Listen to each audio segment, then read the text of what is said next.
बोलिए गणेश भगवान की जय।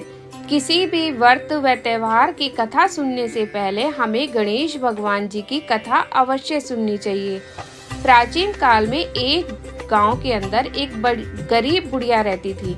एक दिन गणेश भगवान जी एक मुट्ठी चावल और थोड़ा सा दूध लेकर पूरे गांव में घूम रहे थे।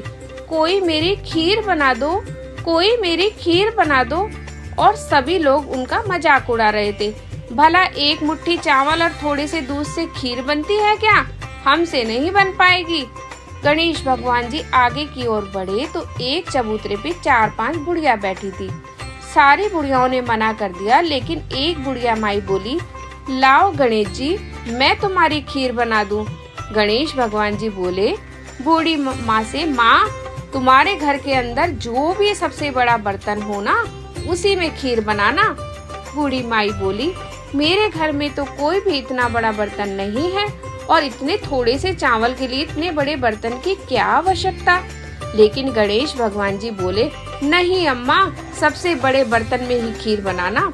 बूढ़ी माई ने जो भी सबसे घर में बड़ा बर्तन था वो आंच पर रख दिया और चावल डाले और दूध डालना शुरू किया। लेकिन दूध तो खत्म ही नहीं हो रहा था। कढ़ाई भी भर गई, सारे बर्तन भर गए, लेकिन दूध लोटे से खत्म ही नहीं हो रहा था। यह देखकर बूढ़ी माई हैरान हो गई और गणेश भगवान जी के पास जाकर बोली, गणेश जी, दूध तो खत्म ही नहीं हो रहा, अब बचे हुए दूध का मैं क्या करूं? गणेश भगवान जी बोले, तुम्हारे आंगन में एक खड्डा कर और उस लोटे को वहां पर दबा दो। बूढ़ी माई ने ऐसे ही किया। आंगन में खड्डा करके उस दूध के लोटे को वहां दबा दिया और स्वादिष्ट खीर बनाई और गणेश भगवान जी को कहने के लिए चली गई।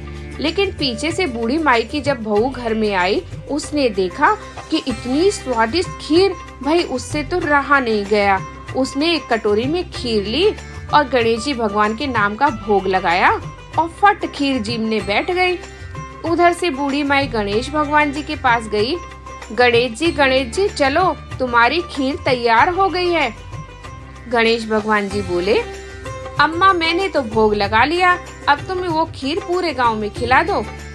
बूढ़ी माई बोली, कहाँ जी भोग लगाया, अभी तो मैं खीर बनाकर आई हूँ। गणेश भगवान जी बोले, मैंने भोग लगा लिया, तुम्हारी बहू ने खीर जीम ली और मुझे भी भोग लगा दिया। बूढ़ी माई हाथ जोड़कर घर की तरफ लौटी और पूरे गांव वालों को न्योता देकर आई कि आज मेरे घर पे खीर बनी है, सबने खीर खाने के लिए आना है। बूढ़ी माई ने पूरे गांव वालों को खीर खिलाई और सबने बड़े चटकारे ले लेकर खीर खाई। भाई खीर इतनी स्वादिष्ट थी, साक्षात भगवान गणेश जी का प्रसाद जो था। बूढ़ी माई मन ही मन में बड़ी प्रसन्न हो रही थी और गांव के सभी लोग हैरान थे। कल तक तो ये निर्धन बुढ़िया थी, हमसे मांग कर खाती थी, लेकिन आज पूरे गांव को खीर खिला रही है। सभी हैरान हो रहे थे और जो जिनको पता था वो सब मन ही मन में सोच रहे थे, हम ही बना देते गणेश जी की खीर, हम ही बना देते गणेश जी की खीर। जाते जाते गणेश भगवान जी ने बूढ़ी माई की झोंपड़ी पर खिंचाक और लात मारी। झोंपड़ी तो टूट गई, लेकिन बूढ़ी माई का बहुत सुंदर सा घर बन गया।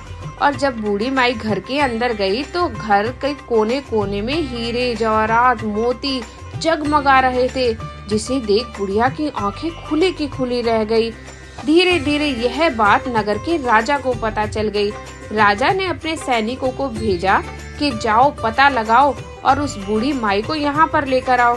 बूढ़ी माई महल पहुंची और राजा के आगे हाथ जोड़कर खड़ी हो गई।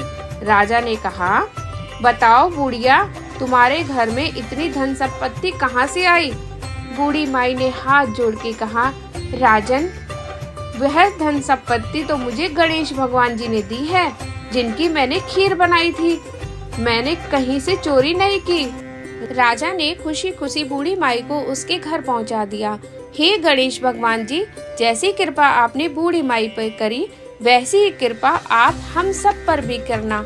कोई गलती हो तो क्षमा करना, अपना आशीर्वाद हम पर सदैव बनाकर रखना। बोलिए गणेश भगवान जी की जय।